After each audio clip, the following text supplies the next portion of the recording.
Dans ce paragraphe 5, nous allons voir quelques autres montages très classiques de l'amplificateur opérationnel. Entre autres, il en existe beaucoup, mais nous allons voir notamment dans 5.1 l'amplificateur non inverseur. Donc tout à l'heure, dans l'autre vidéo précédente, nous avions vu l'ampli inverseur avec un gain moins R2 sur R1, avec l'inconvénient que, en fait, le gain est négatif. Ici, on va modifier un tout petit peu l'amplificateur de manière à ce que le gain soit positif, auquel cas on aura affaire, comme son nom l'indique, à un amplificateur non inverseur. Donc, en fait, l'électrode de R1 va être, qui n'est pas sur l'entrée inverseuse, va être mise à la masse, et on va rentrer sur l'entrée plus. VE va être connecté directement sur l'entrée plus. VS, évidemment, permet de faire la rétroaction de manière à s'assurer que l'amplificateur fonctionne en mode linéaire. Donc j'insiste encore sur le fait que ici, le seul bouclage est fait sur l'entrée inverseuse, donc c'est une condition suffisante pour affirmer que l'amplificateur fonctionne en mode linéaire. V plus égale V moins. Pour le reste, ça fonctionne de façon très simple avec le théorème de Millman, donc c'est encore un exercice d'application du théorème de Millman appliqué à l'entrée V-, avec toujours l'argument selon lequel il n'y a pas de courant dérivé par l'entrée moins, il est nul. Donc on peut appliquer Millman de la façon qui suit. V- est égal à V+, ça c'est parce que l'ampli est en mode linéaire, et V+, c'est VE. Donc on obtient finalement VE égale, donc je répète ici, le courant dérivé ici est nul, I- égale 0, donc il reste 0 sur R1, puisque à gauche de R1, on applique la masse, 0 volts, plus Vs sur R2, divisé par la somme des admittances. Et là, remarquez un détail, bien que R1 soit connecté au 0 volts, eh bien, il faut quand même qu'il figure au dénominateur, 1 sur R1 plus 1 sur R2. Sinon, le résultat est faux. Donc on a 0 sur R1 au numérateur, mais on a bien 1 sur R1 au dénominateur. Et lorsqu'on réduit au même dénominateur la fraction, on obtient VE égale à Vs sur R2 divisé par R1 plus R2 sur R1 R2. Et il reste finalement Vs est égal à R1 plus R2 sur R1 fois VE. Donc on a un amplificateur cette fois-ci qui est non inverseur puisque le gain est positif et il est réglable par les valeurs respectives de R1 et de R2, toujours évidemment dans la limite de Vsat et moins Vsat. Si vous avez 1 volt en entrée et que vous avez un gain de 100, ben l'ampli hop, il ne sortira pas 100 volts, il saturera à plus Vsat égale 14 volts par exemple. Mais dans la limite de la linéarité, vous avez le fonctionnement linéaire avec un gain R1 plus R2 sur R1. 5.2, le montage intégrateur. Alors ici, en fait, on change un tout petit peu d'optique. Cette fois-ci, on n'utilise pas que des résistances. Donc ici, on va mettre l'entrée non inverseuse au 0 volts, la résistance sur l'entrée moins, le bouclage par l'intermédiaire d'un condensateur. Et là, en fait, on va admettre que avec cette rétroaction, la seule rétroaction est sur l'entrée moins, donc l'ampli fonctionne aussi en mode linéaire. On appelle VE, donc la tension qui rentre sur la résistance, VS, la tension de sortie.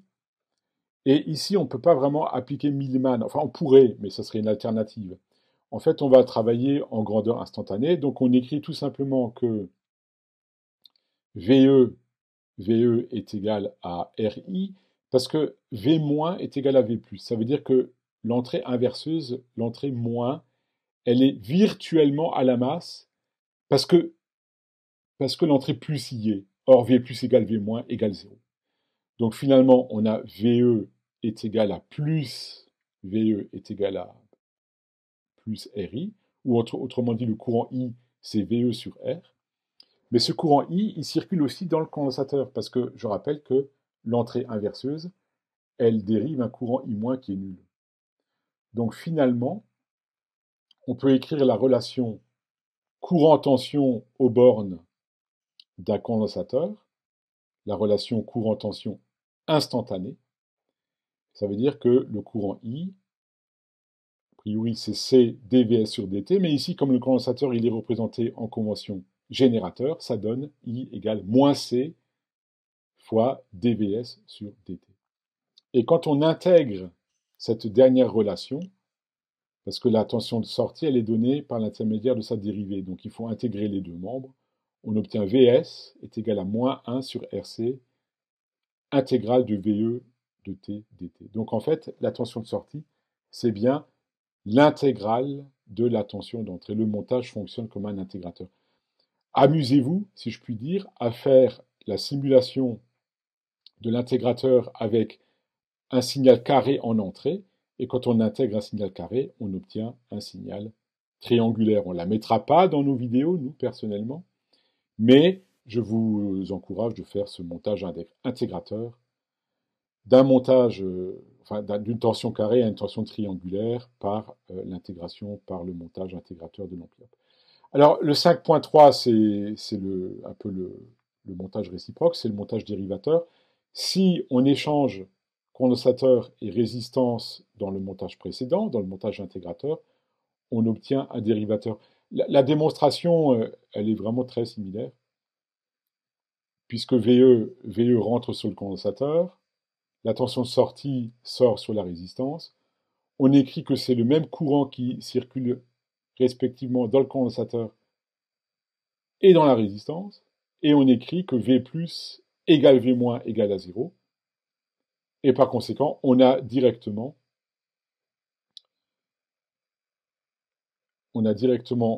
C fois dVE sur dt, ça c'est la tension aux bornes, pardon, excusez-moi, c'est le courant qui circule dans le condensateur, est égal à moins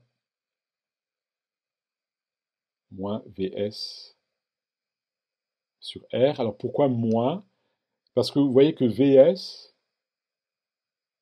finalement, c'est la tension de sortie, bien sûr, entre la broche de sortie et l'entrée V- qui est égale à V+, qui est égale à 0.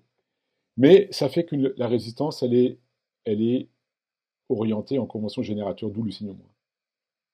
Et finalement, vous avez Vs est égal à moins Rc fois dVE sur dt. C'est-à-dire que la tension de sortie a une constante près, qui d'ailleurs est négative.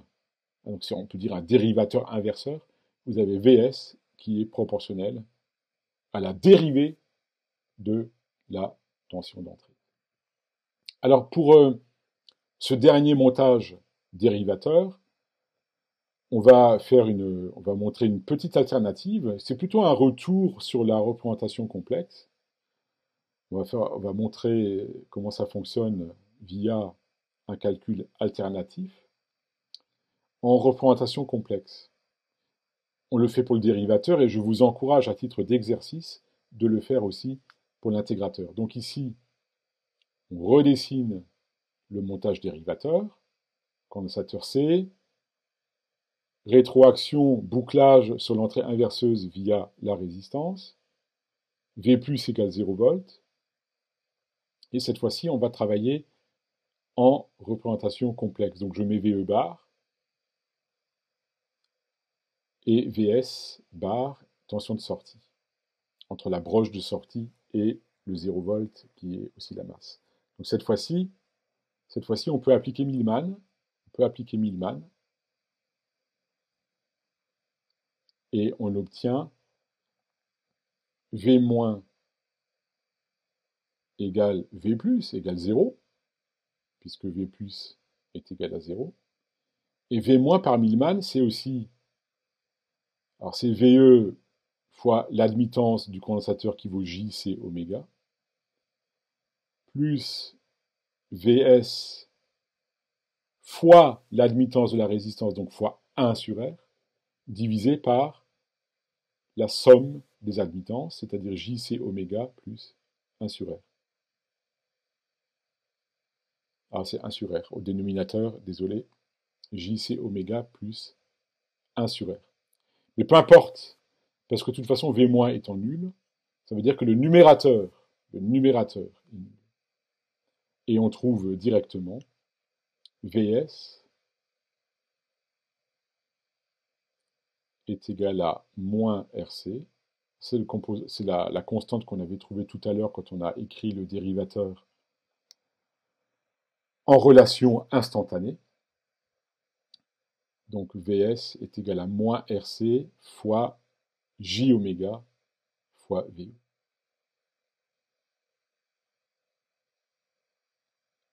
Donc moins Rc, ça c'est une simple constante de proportionnalité.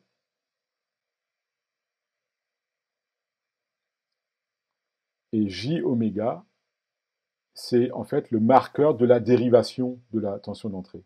Parce qu'en complexe, quand vous multipliez par J oméga, ça veut dire que vous avez dérivé dans le plan temporel. Voilà donc une reformulation de dérivateur en application du théorème de Millman.